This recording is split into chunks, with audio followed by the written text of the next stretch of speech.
if you are a goldsmith shop owner or a jewelry shop owner and you're not running Facebook and Instagram ads to get customers, you're probably leaving an enormous amount of money on the table. So in this video, I'm just going to talk about why to run Facebook ads if you're a goldsmith shop owner, if you're a jewelry shop owner, why most goldsmith shop owners and jewelry shop owners stop running Facebook ads after they did it for a little while. And then if you are running Facebook ads already, how to scale Facebook ads to get more customers profitably, right? So one of the things is that jewelry brands on Meta, so basically Facebook and Instagram, whether that's feed, stories, whatever, but Facebook and Instagram typically aim for a 2x to a 4x ROAS. Now, this 4x can be much higher. So what does ROAS mean? It's kind of a technical term. A return on ad spend is it means, right? But it's basically if you put $1 in to Meta, you pay Meta $1, right? How many dollars do you get back? Like for customer, right? In sales, in jewelry sales. And here it says jewelry brands on Meta typically aim for 2 to 4x. Normally this 4x should be 8x, 2 to 8x. But that's at least what we have seen in the industry. And it says here that successful campaigns often achieve 3 to 7x by utilizing high quality visuals, trust creatives, and common strategies means UGC. So user generated content. Again, these are fancy words, but honestly, for Facebook and Instagram ads, it's all about creatives. And it's all about optimizing ad creatives and scaling spend. So being able to spend more money on Facebook ads. Obviously, if you have a machine that you put $1 in and you get 2 out, 4 out, 8 out, you want your budget to be everything you have, obviously, and then do it again and again, obviously, right? And the only way you're able to do that is with ad creatives. Now, this video is going to be, frankly, one topic, which is volume. The only way you're able to scale ad spend is if you have enormous amount of ad creative volume in making ad creative, right? So what is ad creative? So ad creative is basically the photos, the videos, the carousel ads. I think Cartier has some, there we go. So this is sort of a carousel ad. So you have 1 photo, 2 photos, 3 photos, 4 photos, 5 photos. I think, yeah. So that's a carousel ad. This is a reel ad. They are making reels. This is an image.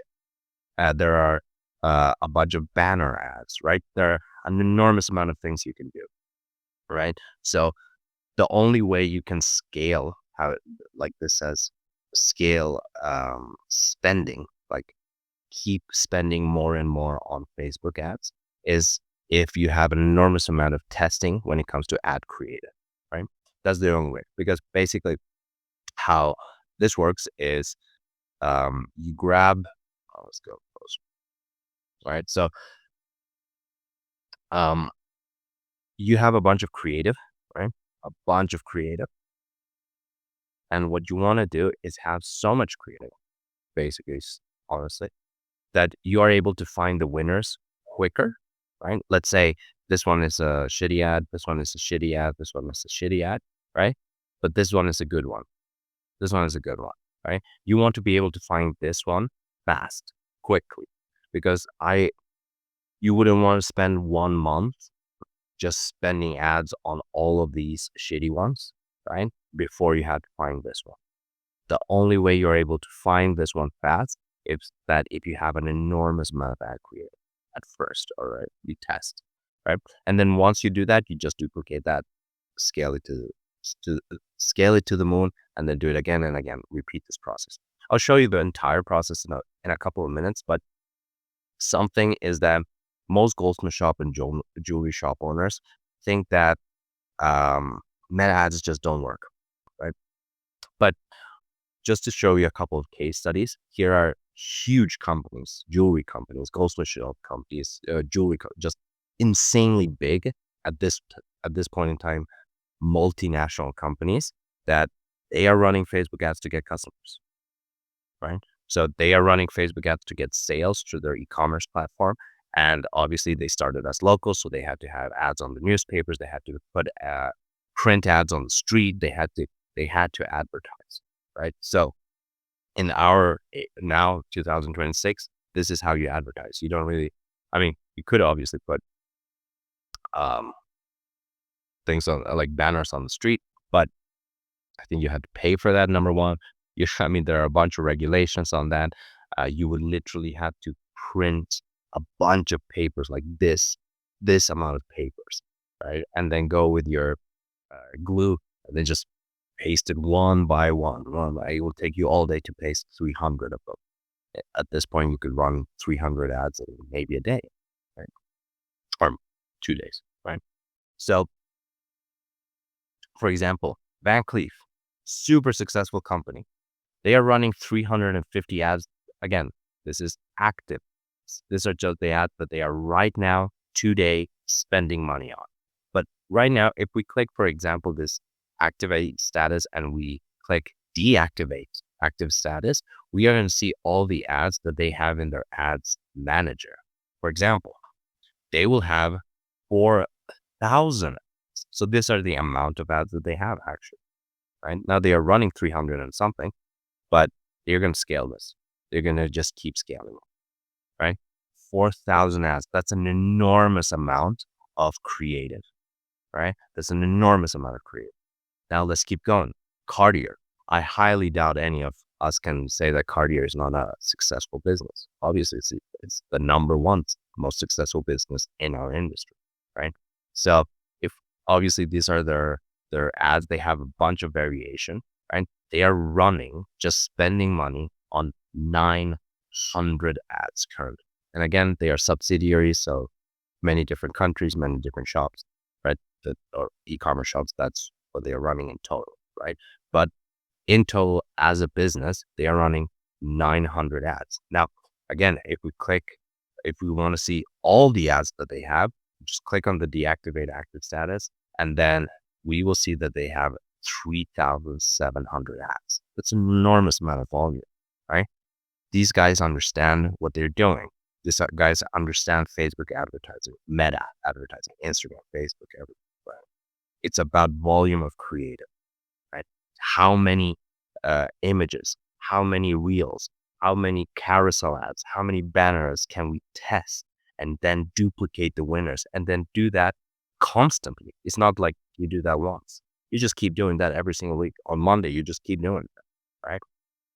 Let's keep on going. So Tiffany's and Co., they are running 1,200 ads.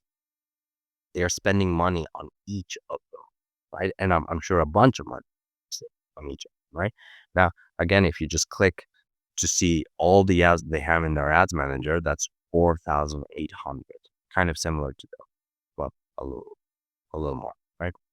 So you have these extremely successful jewelry companies that are advertising on Facebook, still advertising on Facebook to get sales, to get customers, right? So for us, local jewelry shop owners and goldsmith shop owners, like this is the way you get customers now.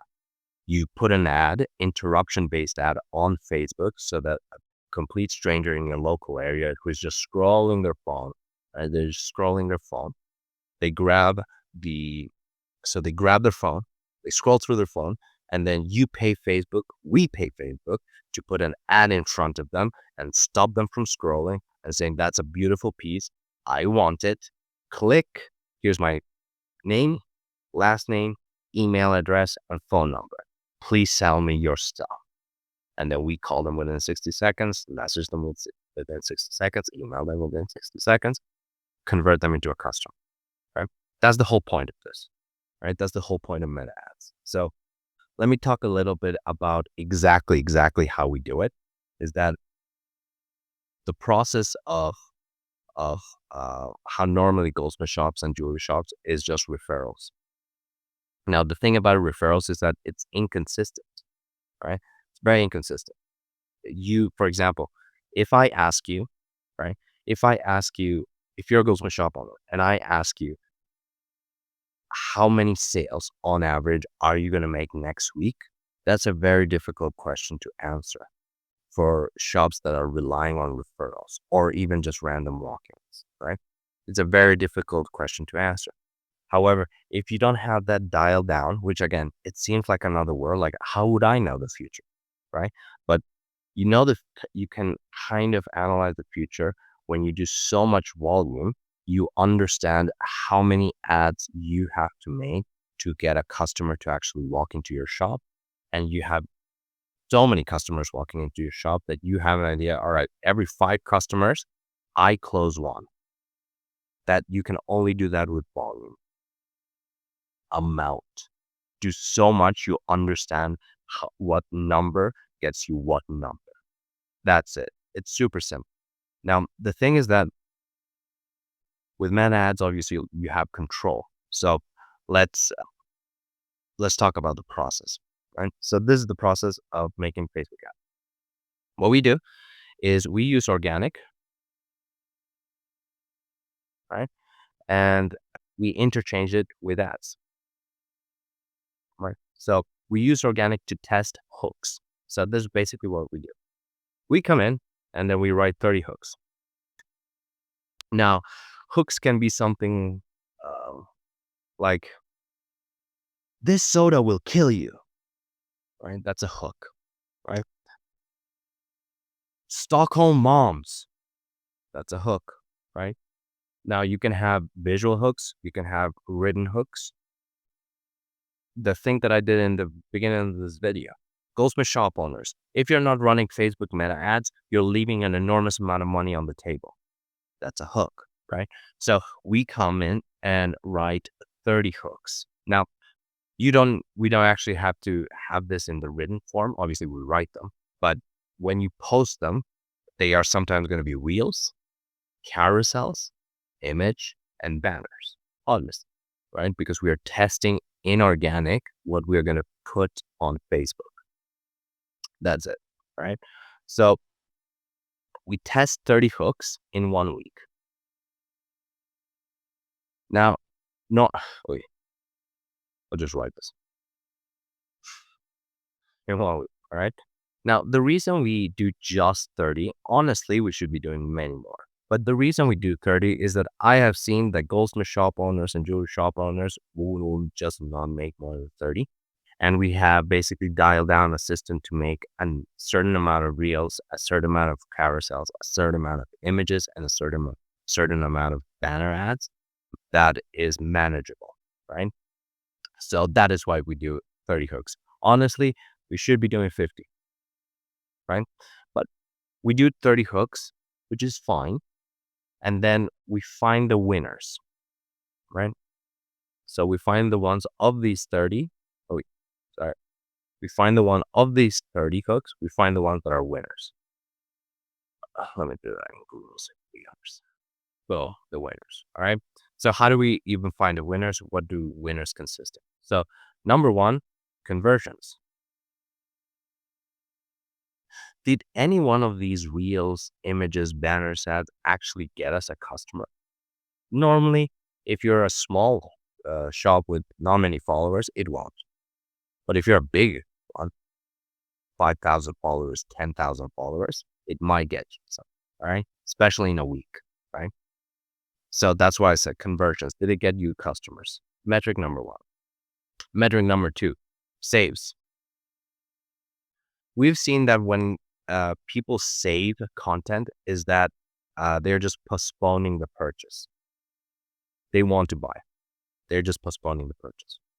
Most of the time. Sometimes, obviously, they're just saving it because of the looks of it. It looks beautiful, but sometimes they save because they want to buy it. They just don't want to buy it right now because, right? Like basic. So saves. Are people saving this reel, this hook, this post? And the number two is shares because we track shares because it's a very easy metric to understand that, oh, I know a person that would love this, basically, right? So these are the three metrics that we we track. We used to track comments as well, but we have stopped doing that. We haven't seen for a long time this results in absolutely anything. So obviously, someone can comment on your post and then convert as a customer, but that's but that's rarely the case. All right. It can happen. It's just rare. The case is just rare. All right. Anyway, so if you have one of these or ideally multiple of these, you have your winning ad. You have that, you have the post that you will run. All right. And then you run them. And then what you do is you make 30 variations of this winning reel, of these two winning, three winning, whatever. You make 30 variations. Now, variations would be one thing. This drink will kill you. And then I just stand up and I do the same with on the other side.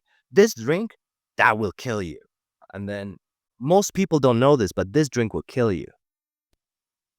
Again, variations. And then you can have those same variations on carousel ads. You can just, instead of a reel, you can have carousel. So you can have the photo, line. Most people don't know this. This drink will kill you, right? And then again, you can have the variations that you have on the reels in the carousels, right? And then same on the banners, same on the image ads, all right? So basically you make 30 different variations. And again, people say, look, they look at the number 30 ads, right? But the thing is that you need volume in the ads game to win, to get customers, to get a bunch of customers, right? You need volume, right? And 30 ad variations will take you a day, right? Reels, images, ads, carousels, and banners, they'll take you a day. So it's kind of, I mean, think about it, a day.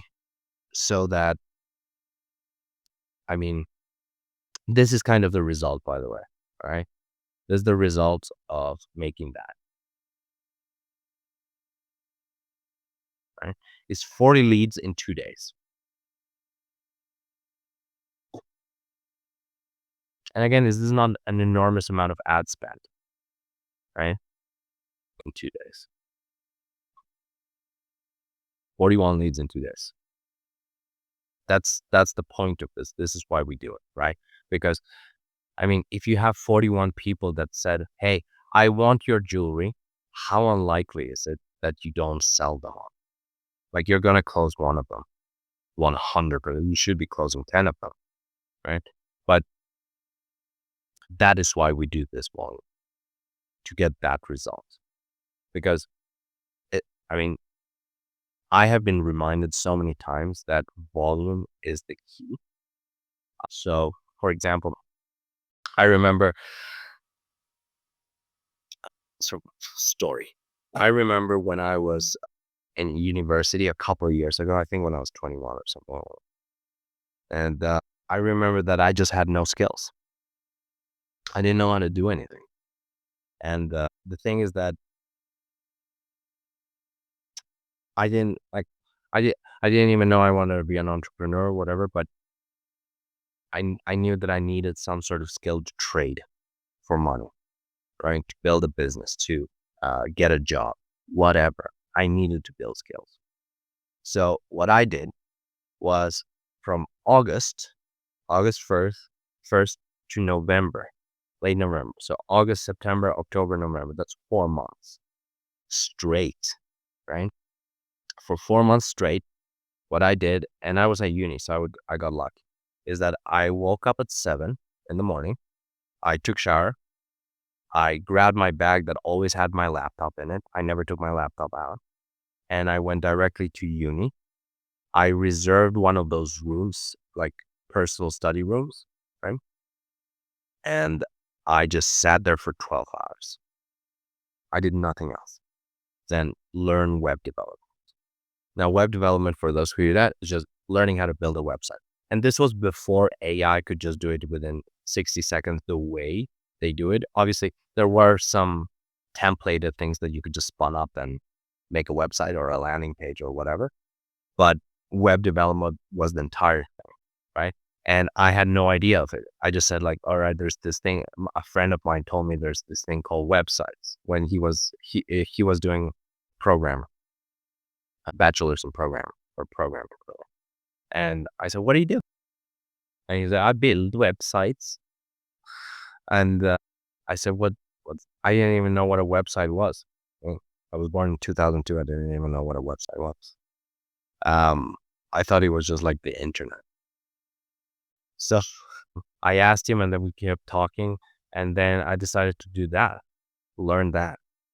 So I learned what a hosting was. I learned what a domain was. And I learned how to connect the two of them. I learned the difference between WordPress, Figma, Wix, coding a website from scratch, HTML, CSS. And I just learned all of these sort of, first of all, the technical terms of what they were, and then where to click. And I just spent 12 hours a day for 4 months learning how to do that. And I got really, really, really good. Really good. Like I could make a insanely good e-commerce website in a week. Insanely good, right? And it was the only reason I was able to do that is because I put 12 hours a day, 7 days a week for 4 months out, right? Like I have, in my opinion, for me, I'm sure this is the same for anyone, is that I just seen that if you put an unreasonable, all right, it has to be unreasonable amount of hours in one skill, is that you start dominating that skill, right?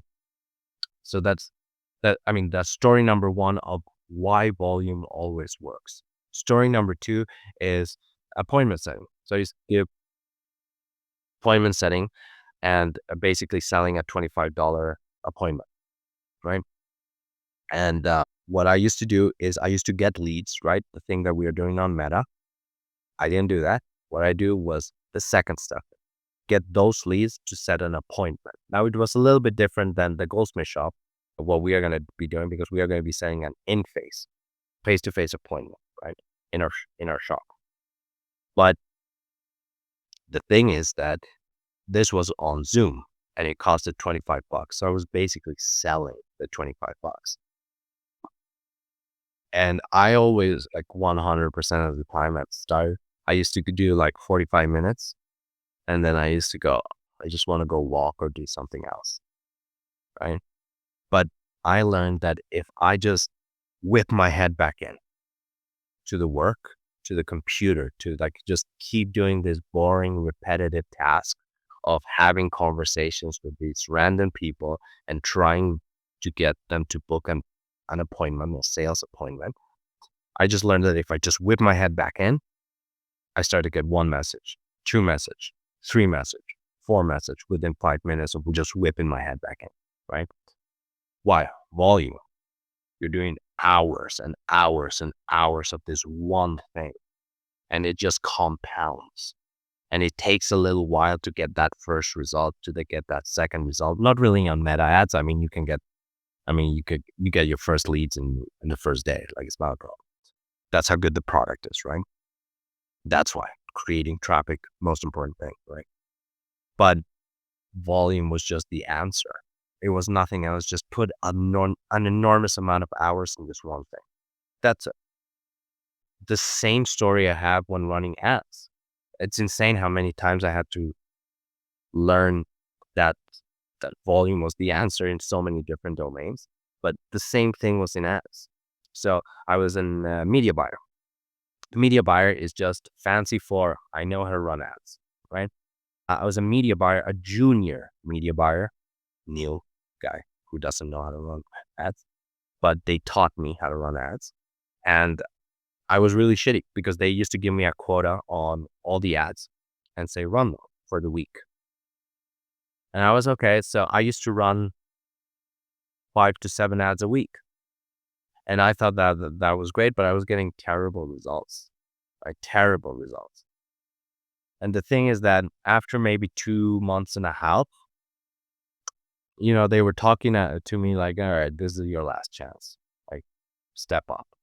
And from making basically 1 ad a week, running 1 ad, not making one, but running the 1 ad a week, optimizing the ad structure, putting the whole thing together. At that point, we had to put in the lookalike audiences, and it was back, right? I started doing 30 a week. And again, that's still not much. Like, for example, now I hear 30 a week and it's like, no. Right? But at that point, it was like, I don't know, after 5 ads a week or 7 ads a week, let's say 5 ads a week, that's 3x, right? I 3x and I 3x'd for like 2, 3 months. That's a lot, right? Putting it together, that's a lot. So, and I started to get obviously really, really good at running those ads really, really fast. Obviously, I did just 3 times more, just more. I didn't do anything different, zero different. I just did more and I got better. Everything got better, right? So it was just a question of volume. It was just a question of how many ads can I test? How many ads can I make? How many ads and how quickly can I do it? So I can, again, like, remember, like, find the winners, right? How fast can I find this winner? Because remember, what we do is, excuse me, what we do is we will run these 30 ads, right? And then in the first week, so number 1 week, right? In the first week of running these ads, we will have those 30 ads. I'll just draw a couple of them. Okay? We'll have those 30 ads, whatever, keep going. Okay? And then of those 30 ads times 30, whatever, of these 30, uh, we will have a couple, I won't say one, but a couple that do better than the rest. So let's say this one does less, this one does less, this one does less. But these two better do definitely better than these two, right? So what we will do the next week. So week number 2, we'll do exactly the same process, right? We'll grab the winners, these two, and we will make 30 variations of them. And then we'll run them, right? And then these, so all of these have toggle on and toggle off. So basically a little bar with a round thing there. And then what we are going to do is just click this and then it will go to the off section. And we'll just do the same thing for all of them. We'll just toggle them on. We won't delete them, right? There's a checkbox here that you can check and then it says delete. We won't delete them, all right? What we'll do is toggle them off to stop spending money on them, right? And then only spend money on the winners, all right? I'm not saying these will be losers. You will get ads from 100% of all of the ads that you run. I mean, you will get leads from 100% of all of the ads that you run, all right? In 1 week, 7 days, all right? The thing is that you might get like, all right, you might get 8 from this, but you might get 12 from this. So why do you want to spend money on 8 when you can spend money on the 12? Obviously, right? And that's the game. And then you do the exact same week, same thing week 3, right? Same thing week 4, infinitely. And then you're just running winning ads, right? You're just running winning ads. And that's the whole point. So the only way you can do this is that if you do volume. That's the only way you can do this, right? And a lot of goldsmith shop owners, jewelry shop owners look at Facebook and they don't know how to run them. That's fine. You're not supposed to know how to run them. You're a goldsmith shop. You're a craftsman. Like you have another valuable skill. Meta ads is not your skill. Obviously, you haven't spent time on meta ads. If you like think about it, if you spend not as much time as you spend just on the platform of Meta, making and running Facebook ads as you have learning your craft, like you would be an absolute fucking expert. But you haven't done it. Obviously, you're not supposed to, right? But the thing is that if you want to run a business, you need customers. To get customers, there are 3 things you have to do. Create traffic, and actually 2 things. Create traffic and convert the traffic. That's it. That's what you have to do, right? And I have seen that this is the easiest way, not the most easy, the easiest way and the most repeatable way And it's easiest because it's the most repeatable, right? The way this is the most repeatable way to get customers. And goldsmith shop owners and jewelry shop owners, they go on Facebook and they see so many things, right? It's because Facebook is so big. It's so big. There are so many things running around, columns. You don't even know what to click. If you click this, it stops charging. And if you click this, maybe something goes wrong. And there are so many different buttons and things that you can do. It's very confusing and it's not easy to the eye. Facebook meta ads, like the ad manager, the business ad, like all of those things is not easy to the eye, right? So it's off-putting. Facebook is a very off-putting platform to run Facebook ads if you're a local goldsmith shop or a local jewelry shop. The thing is that most of those little buttons and most of the things, 90% of them don't matter. You will never click on them, you will never use them, and they will never affect you. It's just that it takes time for the eye to get used to all of that because it's a lot, right? So it's very off-putting. So most goldsmith shop owners and jewelry shop owners, they just say like boost post, and then they get nothing because boosting posts is not the way you run ads, believe it or not. Yeah. And if you are running ads on Ads Manager, is that I have heard a lot of people say, how do I even track how many leads I'm getting? How much it costs? I don't even know how to like, right. So for example, a media buyer like me, that's super easy. You just go on columns and then click results or leads, total leads. Then you click on cost per lead and then you click on click through rate, CTR, click through rate. And then you click on amount spent and then you click on X on everything. Delete everything else because we don't care. We're running instant formats, right? We don't give a shit about anything else. And then you have like your four or five little statistics that you will be able to, oh, I got this lead for this much. This is how many people saw the ad impressions. This is how many people clicked on the ad, the percentage of people that saw the ad and clicked the ad. All right, that's low. I have to make better ads. Or, oh, that's high. I should replicate this ad. It's super simple. Now, it takes time on the platform. So if you're a goldsmith shop owner, if you're a jewelry shop owner, and you actually want to learn how to run these sort of ads, your own goldsmith shop, like Van Cleef, like Cartier, like Bulgari, like Tiffany and Co., like these huge megalithic companies, then click the link into the description of this video and I will teach you click by click, very slow, exactly what to click, what matters, why we are doing each step, and how to get customers consistently using Facebook ads.